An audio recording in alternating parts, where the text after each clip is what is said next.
Hi, day 254. Like I said, I was going to take a little break from vlogging because life is just like fabulous. No chemo. That's very, very nice. And that is because I haven't got my CT scan. Actually, I just had it this morning, but I don't have any news yet. It'll take 2, possibly 3 days. Oh, of course, it's Wednesday, so it's going to be Friday in 2 days, which means if they're not done on Friday, I'm not going to get it till Monday. I'm excited. We're all excited. It's going to be super clean. That's why I'm so excited.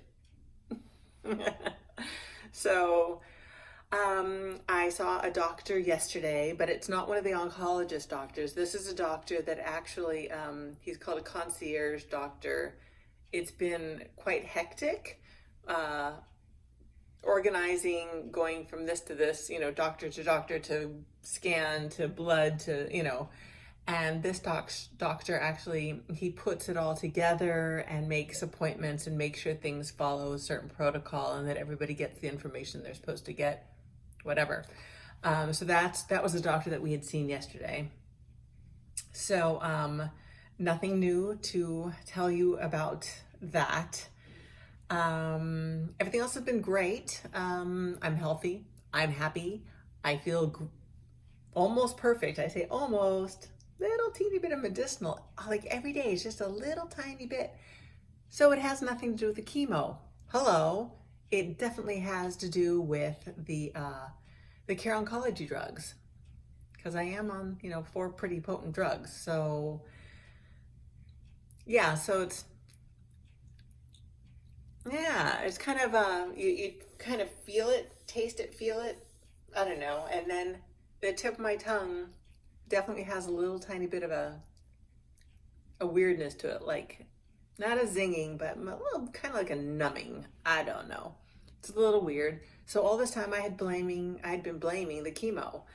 And I do not believe that it is all the chemo's fault. I think or unless it's just still in my system and trying to find new things to kill. I don't know. So anyway, right now I'm still just only on the care oncology drugs. I'm on tons of supplements. Holy moly. I've got a handful, a mound of pills that I take every day, twice a day. Sheesh. It's a good thing I learned how to swallow pills. And I was an adult when I learned how to swallow pills. It's a good thing because there's a lot of them to swallow. So, okay, I have a little bit of a story. I had bumped into a gentleman that actually triggered me, and of my father, and I found myself sweating profusely, although I didn't know it because, instantly I put that shield around myself, and I was just like, oh yeah, bring it, You want to be combative with me verbally?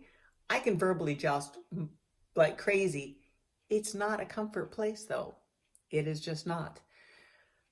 I found myself, I was like, I could feel my shoulders were broad, my chest was out. I'm like, you know, I'm gonna defend myself here. And I found it to be very, very kind of insightful that I didn't realize that was so ingrained in me that it gave me the opportunity to feel it, to see it. I mean, I was sweating like gross. I was sweating. I was just like, and my flight fright mechanism had just completely gone ballistic in my system. And I got in the car after I had left, and I got the chance to say hi to my dad. And I also got a chance to yell at him. This is in my car, my poor car. She's like going, Mom, stop yelling. But it was kind of cool because that was my father in just a different person. Totally different. Same, but different. You know? It was very, it just felt so good to just scream at him because he was a jerk. My dad I'm talking about. This guy was kind of a jerk too. But my dad, I'm going to stick with my dad. My dad he was just a jerk. He knew how to push people's buttons and he enjoyed it. And that's not cool. That's not cool at all. There were a lot of bad things that he did around me, and not to me, but at me. And so I find that I'm extremely traumatized by my father in my childhood, more than I thought. I thought that I was quite strong and, stoic, maybe, that people can't hurt me because I see it coming and I prepare, and then I put up that shield, and then my internal body just starts just fighting and fighting and fighting. It's like for my own existence. It's for survival. Anybody abused, that's kind of what happens. You just go back inside and you're like, whatever those emotions are that you have learned how to express yourself or to harbor, just to, keep things in. Anyway, that is the way I deal with things. And so now I can say, hi, Mom. Hi, Dad. Hi, brothers. Because I yelled at everyone. I yelled at all of them. I'm like, F you. You for being mean to me. You for not being there for me. You for being an absolute idiot. And you for just freaking taking advantage of every situation around me.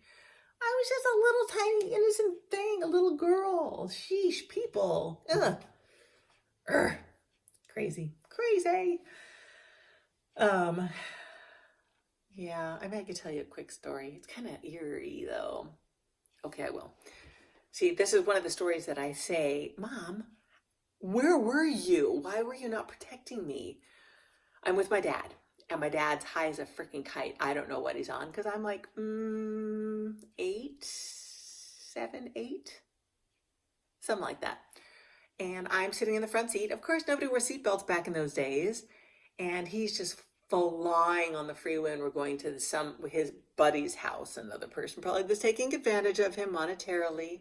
We know that story from the past. So I'm just like, stop, or watch out, as he comes flying right up to the tail of the car in front of us. And then he'd scoot around and fly to the next one and scoot around. And we were like all over the freeway. I lived. Hello. We get to this person's house, and it was a he, but it was also a she, because, as I became an adult, I got to find out that he was having like a total affair with this woman. And the guy was like a millionaire. It was like it was this big old house up on the hill. And my dad goes, here, take her. Take her? What does that mean? And he was on his motorcycle at the time. And that's probably why I don't like motorcycles to this day. And, he like picked me up and put me on the back seat of the motorcycle. And he goes, hold on. And off we go. Whatever. I survived that. Don't know who this guy is, but off we go. We go back to the house. It gave my dad a chance to be with this woman or whatever. I don't know. All I know is it's getting dark. We're all outside. My dad is, like I said, freaking high as a kite. He was always on something like crazy drugs. We're not talking just, pot and alcohol. We're talking like freaking, it was PCP at the time. I'm trying to think of what an equivalent is, possibly like a meth, or I don't know. I don't know a lot about drugs, stories, movies. That's about it. So high as a freaking kite. I'm sitting around, we're outside, we're at this like outside table, and the house is like up on the hill there. So you can walk up, you have to follow the trail up to the top. And I gotta pee. I have got to pee really, really badly. And I'm like, my dad's just carrying on as he does, because he's uber intense, and he's just like, just like messing with people's heads constantly. And I finally said, I need to go to the bathroom. And he's just like, hey, this guy, he didn't even know what's your name? And the guy goes, John, and his girlfriend was whatever. He goes, oh, that's convenient. John, take her to the John. Hello. I don't know these people, and I'm a little thing. I'm just a little girl. And the girlfriend of this guy, and she's looking like really weird, and I'm looking at her because we just had like this momentary connection of, you poor thing, and I'm just like, help me. And he says, hey, do whatever you want with her, just take her to the bathroom. And the girlfriend just went, oh my God, come here, what's your name, Donna? Come here, Donna, I'll take you. And she's like, is that your father? And I'm like, I was shy. I was a shy little one. I'm like, oh. Anyway, short story. That was one of the things I had to deal with, was crazy, crazy, crazy town. Thank God I was around nice people, or I had little angels around me, or whatever. I don't know. It could have gone really, really bad. Really, really bad. And my dad wouldn't have cared because he was so freaking high. He doesn't care about anything when you're flying like that. Whatever. So here I am. And I get to like uncover all this madness. It's kind of fun, quite honestly. And vlogging has given me an opportunity to express my feelings or my fears or my just, like I said, unleashing. Just, I have a place to talk. Many people go to therapists. I'm down with that. Therapists rock. Gives you an opportunity to voice. You guys are my therapist now. Do not send me bills. That would be really expensive. So there you go. I just had a story there out of the blue. Was not planning to go there at all. But there you are listening. So good for me for being able to bring it out and the strength to tell it. Like I'm saying, I could have been a crazy, crazy, crazy person with the upbringing I had. I could have been a nutcase. Whew. Thank God I had a decent head on my shoulders. At least I like to think so. That's it for today. So much for short. I love you all. I love me all. I'll talk to y'all soon, okay? And I'll let you know as soon as I know more. CT scan. Yes. I'm so excited about that because it's going to be great. They're not going to see a thing. Okay. I don't know why I winked. Bye. Love you. Mwah. Mwah, mwah, mwah. Talk to y'all soon. Bye.